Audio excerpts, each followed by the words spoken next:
બધા જ જાણે છે કે પાણી કેટલું મહત્વનું છે.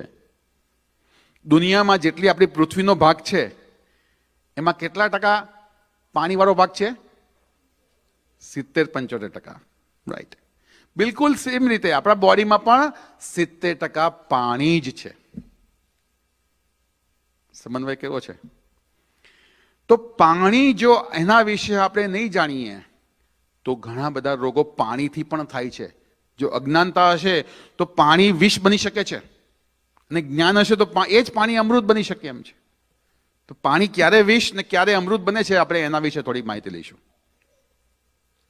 સૌથી પ્રથમ તો બધા જ વ્યક્તિને હું બે હાથ જોડીને રિક્વેસ્ટ કરું છું કે કાલથી બધા જ વ્યક્તિઓ જે 60 વર્ષથી ઉપરના છે એ લોકોની માત્રા જુદી છે, 60થી નીચે છે એ લોકોની માત્રા જુદી છે. એ બધાએ પોતપોતાની માત્રા, હું જે બોલવાનો છું એ માત્રા પ્રમાણે કાલથી જ આ પરિણામ લાવવાનું શરૂ કરી દે. તમે 3 મહિનામાં તમે જોશો કે તમારું શરીર કેટલું ડિટોક્સ થઈ રહ્યું છે ખાલી પાણીથી. હું 2005માં ચાઇના ગયો હતો. એમાં એક હોટલમાં રોકાયો. મેં કહ્યું કે can I have drinking water? તો પેલો ભાઈ લઈને આવ્યો ટ્રેમાં. મેં પાણી કાઢ્યું ને વરાળ નીકળતી હતી. એટલે મેં કીધું કદાચ આ ચા માટે લઈને આવ્યો છે ને ભૂલ થઈ ગઈ છે. મેં ફરી કોલ કર્યો કે can I have drinking water please? આમ થોડું સ્પેસિફિકલી બોલ્યો હું. તો કે યસ સર. ફરીથી બીજો 10 મિનિટ પછી ભાઈ આવ્યો. ફરીથી મેં પાણી કાઢ્યું તો ફરીથી વરાળ નીકળી. એટલે મેં પાક્કું થઈ ગયું કે આ લોકો અહીંયા ગરમ પાણી પીવે છે ચાઇનામાં. બીજા દિવસે મને ઉત્કંઠા હતી કે મેં પૂછ્યું કે તમે ગરમ પાણી કેમ પીવો છો? તો કે સર હું તમને પ્રોપર નહીં સમજાવી શકું. આ 2 બ્લોક છોડીને એક ડૉક્ટર છે, એને તમે મળશો તો તમને બધું કહેશે. મને તો ઈચ્છા બહુ હતી આ બધી જાણવાની, એટલે હું ગયો. તો મેં એને સિમ્પલ પૂછ્યું કે તમે આ બધા ચાઇનીઝ લોકો કેમ ગરમ પાણી પીવો છો? તો એણે બહુ મને સારું સમજાયું. એણે મને કીધું કે હું આખો એક ગ્લાસ તમને ઠંડા પાણીનો આઈસ ક્યુબ નાખીને તમને હું ઓફર કરું છું પાણી પીવા માટે. તમે પી જાઓ છો. જેમ અમેરિકામાં બધા આટલો બધો આઈસ નાખીને પાણી પીવે છે કે ડ્રિંક પીવે છે, રાઈટ? તો આ પાણી તમે પીશો 40 મિનિટે કે પોણા કલાકે કે 1 કલાકે તમને પેશાબની ઈચ્છા થશે. અને તમે પેશાબ કરશો તો શું એટલો ને એટલો ઠંડો જ નીકળશે જેટલો તમે પીધો તો? ના. તો કેમ નહીં? તો કે તમે પાણી નાખ્યું, જઠરમાં ગયું, જઠરની એનર્જી આવી, લીવરની એનર્જી આવી, આંતરડાની એનર્જી આવી, કોકને હૃદયમાંથી એનર્જી આવે. એ એનર્જી આવે એ પાણીને ગરમ કરવામાં મદદરૂપ થાય. હવે એ પાણી જ્યારે શરીરના તાપમાન જેટલું થયું 98.4 ડિગ્રી ફેરનહાઇટ, એટલે સીધું બ્લેડરમાં ગયું. અને બ્લેડરમાં તમને આવે એટલે અહેસાસ થાય કે મારું બ્લેડર ફૂલ થઈ રહ્યું છે, મારે એને ખાલી કરવું જોઈએ. આ પ્રોસેસ નોર્મલ છે. હવે આ તો થઈ ગયું, પણ હવે તમે જ્યાં જ્યાંથી તમે એનર્જી તમે લીધી છે ને ઉછીની, જ્યારે તમે જમવા બેસો ને ત્યારે એ તમારી એનર્જી ખૂટવાની છે. એ ચાહે જઠરની હોય, ચાહે લીવરની હોય, ચાહે આંતરડાની હોય, ચાહે ગમે તે ઓર્ગનની હોય, એ એનર્જીની ઉણપ થશે. કેમ કે તમારી જે એનર્જી એકઠી કરી હતી ખોરાકને પચાવવા માટેની, એ તમે પાણીને ગરમ કરવા માટેની વાપરી નાખી. એટલે હવે તમારે પાચન તંત્રના રોગો ઉત્પન્ન થશે. તમારી મેટાબોલિઝમ તમારી ધીરે ધીરે ડાઉન જશે.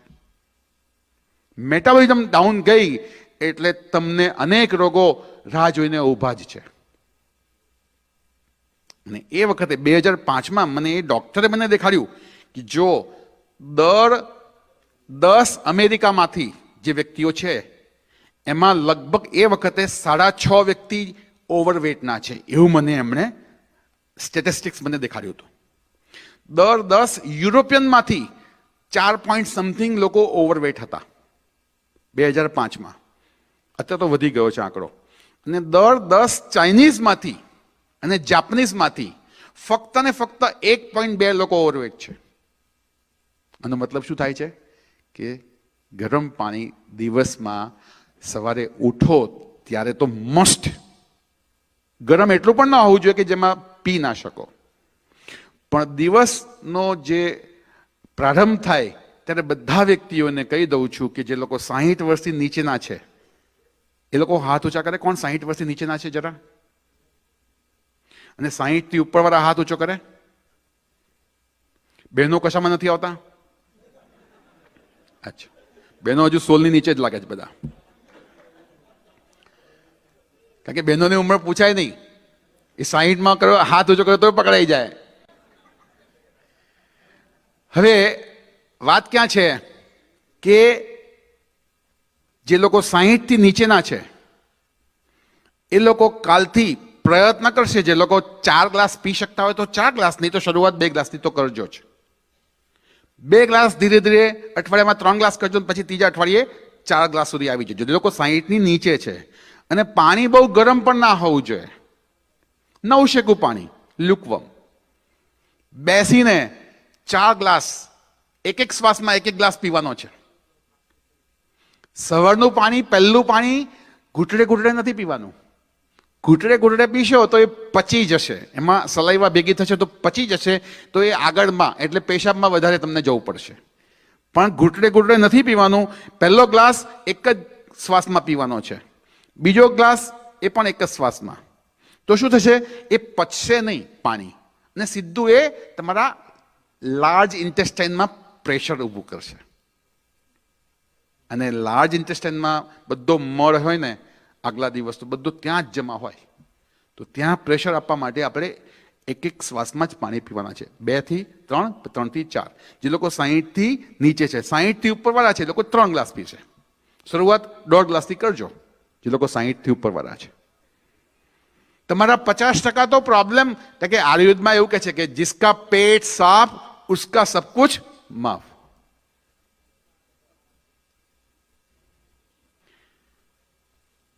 પાણી દવા તરીકે કામ કરે છે જો એની સમજ હોય તો.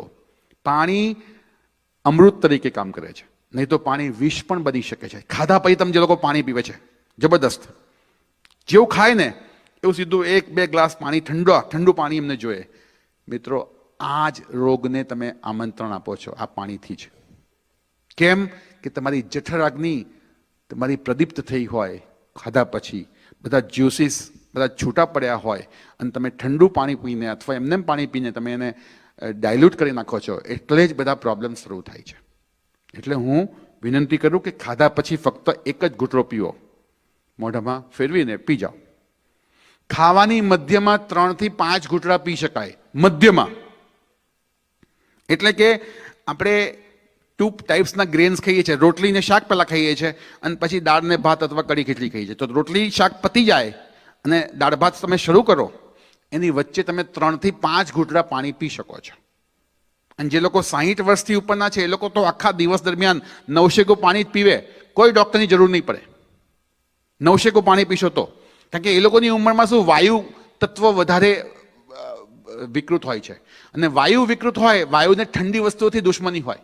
એટલે તમે ઠંડુ પાણી નાખ્યું એ તમારું પાચન તંત્ર મંદ. તો સવારે ઉઠીને 3 અથવા 4 ગ્લાસ ઉંમર પ્રમાણે પીવાનું છે. પછી જેટલી વખત જમો એના કલાક પહેલા અને કલાક પછી એ વચ્ચે પાણી નથી પીવાનું. જેમ કે 1 વાગે જમવાનું છે તો 12 વાગે પછી પાણી નહીં પીવાનું. જમતી વખતે વચ્ચે 3 થી 4 ઘૂંટડા 5 ઘૂંટડા પી શકાય, મધ્યમાં એક જ વખત. જમ્યા પછી એક જ ઘૂંટડો, જમ્યા પછી 1 કલાકે તમે પી શકો છો પાણી. હવે પાણી જો રાત્રે તમે 6 વાગે પછી પીશો તો તમને ચોક્કસપણે રાત્રે, જે લોકો 60 વર્ષથી ઉપરના છે એ લોકોને 3 વખત 2 વખત 4 વખત ઉઠવું પડશે. એટલે રાત્રે પણ હું સલાહ નથી હાલતો. ખાધા પછી 1 કલાકે અને સવારે ઉઠીને લગભગ 3 થી 4 ગ્લાસ. આટલું ધ્યાનમાં રાખજો. જે લોકો બ્લડ પ્રેશરના છે એ લોકો નહાતા પહેલા 2 પાલા પાણીના પીને જાય નહાવા માટે, અને પછી 3 મહિનામાં જો એનું બ્લડ પ્રેશર ધીરે ધીરે ડાઉન થઈ જશે. આ રિસર્ચ છે.